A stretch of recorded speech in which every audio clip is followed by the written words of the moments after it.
Assalamualaikum warahmatullahi wabarakatuh. Perkenalkan, nama saya Nasya Rifana Indani dari 10 MPLB 3. Saya Farsa Abdullah dari 10 MPLB 3. Di sini kita akan menceritakan sebuah novel yang berjudul Cantik Itu Luka yang ditulis oleh Eka Kurniawan pada tahun 2002.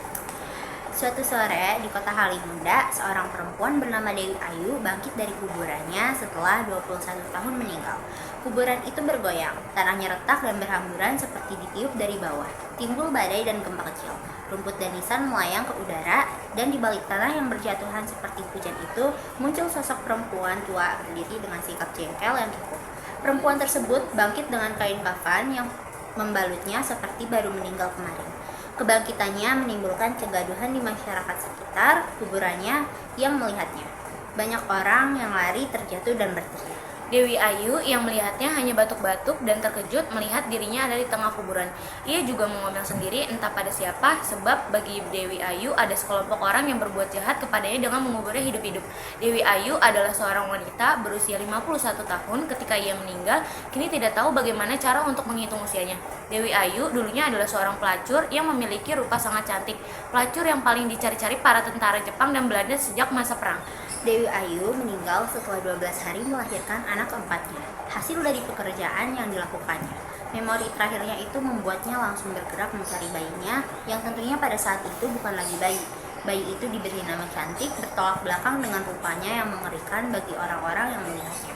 Kulitnya hitam legam, dan hidungnya nampak seperti colokan listrik, tidak seperti ketiga anaknya yang lain. Walaupun ia tidak mengetahui sosok ayah semua anaknya, Dewi Ayu tidak menginginkan anak keempatnya itu untuk hidup. Dewi Ayu kemudian mencoba berbagai cara untuk dapat membunuh kandungannya itu. Fisik buruk cantik mungkin adalah akibat dari minum 5 butir paracetamol pemberian mantri dengan 1 botol soda. Mungkin juga karena tertusuk oleh tongkat kayu kecil yang dimasukkan ke dalam perut yang membuat ibunya itu pendarahan selama 2 hari. Mungkin juga itu adalah akibat dari 4 cara lain dalam rangka percobaan membunuh cantik dalam kandungan. Atau mungkin memang alami begitu gen dari keturunannya yang tidak bisa diketahui siapa sosok ayahnya itu. Terlepas dari percobaan untuk menggugurkan kandungannya yang semua hasilnya sia-sia, Dewi Ayu mempelajari bahwa bayi itu adalah seorang petarung sejati. Bayi itu ingin memenangkan pertarungan yang tak pernah dimenangkan oleh ibunya. Maka itu Dewi Ayu akhirnya membiarkan bayi itu membesar dan lahir. Kecantikan Dewi Ayu memang adalah sebuah malapetaka yang menimbulkan kutukan baginya dan bagi anak-anaknya. Selain menjadikannya seorang pelacur, kutukan lainnya yaitu semua anak perempuannya yang dilahirkan Dewi Ayu akan mengalami patah hati dan tiada henti. Meski ketiga anak perempuannya memiliki rupa yang cantik, itu tidak menjadikan mereka kebal akan kutukan tersebut. Alamanda, anak pertama Dewi Ayu yang dipaksa menikah oleh seorang jenderal yang tidak pernah ia cintai, sebab Alamanda hanya mencintai seorang laki-laki bernama Kamerat Kliwon yang merupakan seorang komunis sejati. Alamanda begitu tidak menginginkan untuk menikah dengan sang jenderal. Sebagai wujud penolakan terhadap sang jenderal, Alamanda pernah memasang gembok di daerah kemaluannya agar tidak disetubuhi oleh sang jenderal. Namun, pada akhirnya ia tetap diperkosa oleh pria yang berstatus sebagai suaminya tersebut. Anak kedua Dewi Ayu yang bernama Adinda menikah dengan Kliwon, sang kamerat komunis. Ya, Adinda mencintai lelaki yang sama, yang dicintai juga oleh kakak perempuannya, Alamanda. Adinda tetap menikahi Kliwon meski ia tahu bahwa Kliwon hanya mencintai kakaknya. Kisah cinta Adinda menjadi sangat menyakitkan karena mencintai seseorang yang mencintai orang lain.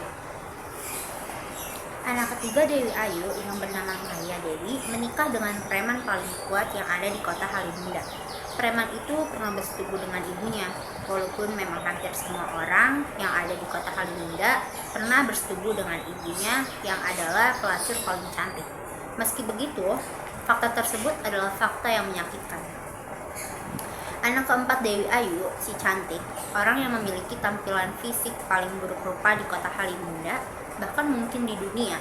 Cantik mendapatkan kutukan paling menyakitkan yang tidak bisa dibayangkan. Sebelumnya, Cantik tidak pernah dicintai dan tidak pernah menikah. Pada akhirnya, jawaban atas penyebab kutukan tersebut akhirnya diketahui. Semua kutukan ini disebabkan oleh tangisan seorang laki-laki yang bukan merupakan tangisan biasa, melainkan tangisan penderitaan. Penderitaan karena kekasih yang dicintainya dipaksa menikah dengan orang lain. Kekasih yang dicintainya itu tak lain dan tak bukan adalah Ma Iyang, ibu dari Dewi Ayu.